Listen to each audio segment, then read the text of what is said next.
বন্ধুরা, ঠাকুমার ঝুলি, টুনটুনি ও কাকের গল্প এপিসোডটা আগে আমি ছেড়েছিলাম। এবার 2 এপিসোড পুরোটা একসাথে করে ছাড়লাম। আশা করছি আপনাদের সবার কাছে ভালো লাগবে। দেখবেন সবাই ভিডিওটা। এই বৃষ্টি কি এখনই আসার দরকার ছিল? আমি বের হলাম আর বৃষ্টি এলো। কালো কাউয়া তখন একটি গাছ দেখতে পায়। গাছের পাতা ছিল অনেক ঘন এবং কি গাছটা ছিল ঝাপটানো। সে গাছের নিচে গিয়ে সে দাঁড়িয়ে বলতে থাকে, এই গাছটা অনেক ঘন, গাছের নিচে বসলে আমার বৃষ্টি পাবে না এবং কি আমি অনেকটাই বেঁচে যাবো। কাউয়া যখন দাঁড়িয়েছিল তখন গাছের উপর থেকে ফোঁটা ফোঁটা লাল রং পড়ছিল, কিন্তু গাছটা ছিল মেহেদি গাছ। বৃষ্টির কারণে গাছের থেকে পানি পড়ছিল। সে কাক লাল কালারে পরিণত হয়ে যায়। কাওয়া যখন পানিতে তার ছায়া দেখে তখন সে অনেক অবাক হয়ে যায়, বলে এটা কি হলো আমার সাথে? এটা কিরকম গাছ যে বৃষ্টির পানি লাল হয়ে পড়ে? এরকম গাছ তো আমি আগে কখনো দেখিনি। কিছুক্ষণ পর বৃষ্টি থেমে যায়। বৃষ্টি থেমে গেলে কাক তখন উড়ে যেতে থাকে আর বলতে থাকে, বাহ, ভালোই তো হয়েছে আমার রংটা। তখন টুনটুনি বাসার সামনে বসেছিল, তখন দেখতে পায় কাকের রংটা লাল হয়ে গেছে। টুনটুনি তখন কালো কাওয়াকে জিজ্ঞেস করে, কালো কাওয়া বলো তো, তুমি এত সুন্দর হলো কিভাবে, আমাকে বলো দেখি। কালো কাওয়া অনেক মিথ্যা কথা বলতো, সে অনেক মিথ্যা কথা বলতো, তখনও মিথ্যা কথা বলে। আমি এক মানুষের বস্তিতে গিয়েছিলাম, সেখানে গিয়ে দেখি একটি লোক তন্দুর রুটি বানাইতেছে। সেখানে বন্ধুরা, ভিডিওটি ভালো লেগে থাকে তাহলে একটা লাইক করবেন আর একটি কমেন্ট করবেন আর চ্যানেলটি সাবস্ক্রাইব করে পাশে থাকবেন। ধন্যবাদ আপনাদের সবাইকে আমাদের পাশে থাকার জন্য। পরে গিয়েছিলাম, সেখান থেকে উঠে দেখি আমার এরকম রং হয়ে গেছে। কাওয়া ভাইয়া, সেখানে তুমি কি আমাকে নিয়ে যাবে যেখানে তন্দুর রুটি বানায়? নিয়ে যাবো, কিন্তু আমাকে তোমার খিচুড়ি পাকায় খাওয়াইতে হইব, তাহলে আমি নিয়ে যাব। ঠিক আছে কাওয়া ভাই, আপনি এখানে বসেন, আমি আপনার খিচুড়ি পাকায় এখনই নিয়ে আসতেছি। টুনটুনি যখন ঘরের ভিতরে গিয়ে খিচুড়ি পাকানো শুরু করে দেয়। অনেক সুন্দর করে খিচুড়ি পাকিয়ে এনে কাওয়াকে দেয়। এই নাও কাওয়া ভাইয়া, নাও খিচুড়ি খাও, আমি তোমার জন্য খিচুড়ি পাকিয়ে এনেছি। আমিও আমার পাকনা লাল করতে চাই, অনেক সুন্দর দেখা যায়। কাওয়া তখন অনেক মজা করে খিচুড়ি খেতে থাকে আর বলতে থাকে, বাহ, কি মজা। টুনটুনি, সত্যি খাবারটা অনেক মজা ছিল। আমি এখন ঘুমাতে যাব, তার কারণ আমি খাবার পর আমি ঘুম না পারলে আমার সমস্যা হয়ে যায়। আমি কালকে তোমাকে এসে সেখানে নিয়ে যাব, তুমি কোনো চিন্তা করো না। ঠিক আছে কাওয়া ভাইয়া, আমি তোমার জন্য অপেক্ষা করবো, চালু করে চলে এসো কাল। কাওয়া তখন বাসায় চলে যায়। বাসায় চলে যাওয়ার পর সে ঘুমে এসে যায়। ঘুমে অর্ধেক রাত্রেবেলা বৃষ্টি ঝড় তুফান চলে আসে। তখন তার বাসাটা ডাল থেকে পড়ে ভেঙে যায়। সে তখন উঠে থাকে, তার বাসা ভেঙে গেছে। কাক তখন বলতে থাকে, ঝড় তো আমার ঘরটা ভেঙে গেল, অনেক খারাপ হলো, এখন আমাকে বৃষ্টিতে সারা বুঝতে হবে, এখন আমি কি করবো কোনো কিছু বুঝতে পারছি না। আজকে অনেক খারাপ হলো, ঝড় বৃষ্টিতে আমার ঘরটা ভেঙে গেল, আমার তো কষ্টের শেষ নেই, আমাকে আজকে বৃষ্টিতে এভাবে ভিজতে হবে, এখন কি করি?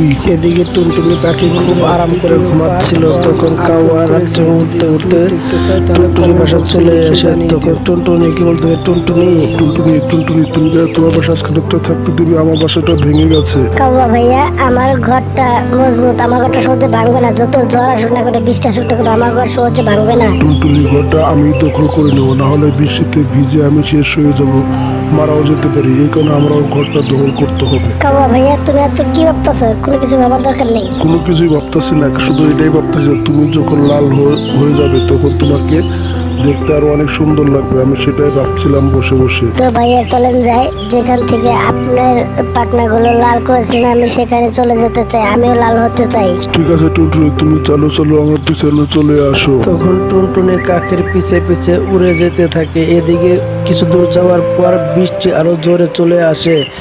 তখন তারা একটি গাছের ডালে বসে থাকে। তখন বলতে থাকে, একটু থামো। কাওয়া তখন টুনটুনিকে বলতে, টুনটুনি তুমি এখানে একটু বসো, আমি যাবো আর আসবো, চালু করে। কাওয়া তখন সেখান থেকে উড়ে চলে যায়। আবু সে মেহেদি গাছের নিচে বসে থাকে এবং কি রং পড়তে থাকে। তার পাখনা আগে থেকে আরো বেশি লাল হয়ে যায়। টুনটুনি যখন আমার পাখনা দেখবে সে তখন আরো খুশি হবে, তাকে মারতে আমার আরো সুবিধা হবে। কাওয়া যখন চলে আসে তখন দেখতে পায় আগে থেকে তার পাখাগুলো অনেক সুন্দর হয়ে গেছে। কাওয়া, তোমার পাখা তো আগে আরো অনেক সুন্দর হয়েছে, বৃষ্টিতে ভিজার পরে রংটা আরো অনেক গাঢ় হয়েছে। আরো সুন্দর হয়ে গেছে আমার পাখনাটা। আমিও চিন্তা করতে তোমার পাখনাটাও এত সুন্দর করে রং করে দেবো, চলো করে চলো। তারা উঠতে উঠতে তখন তারা মানুষের বস্তিতে চলে আসে। আসার পর দেখে তন্দুরের জায়গায় সে লোকটি তন্দুর রুটি বানাচ্ছে। এই লোকটা একটু সেখান থেকে সরে যাক, তারপরে তোমাকে ওখান থেকে রঙের সুন্দরভাবে তোমার পাখনা অনেক সুন্দরভাবে রং লাগিয়ে দিব। খুব সুন্দরভাবে রং লাগিয়ে দিবে, যেভাবে তোমার পাখনা লাগিয়েছে সেভাবে লাগিয়ে দিবে। টুনটুনি পাখি, তুমি কোনো চিন্তা করো না, আমি অনেক সুন্দর করে রং করে দেবো।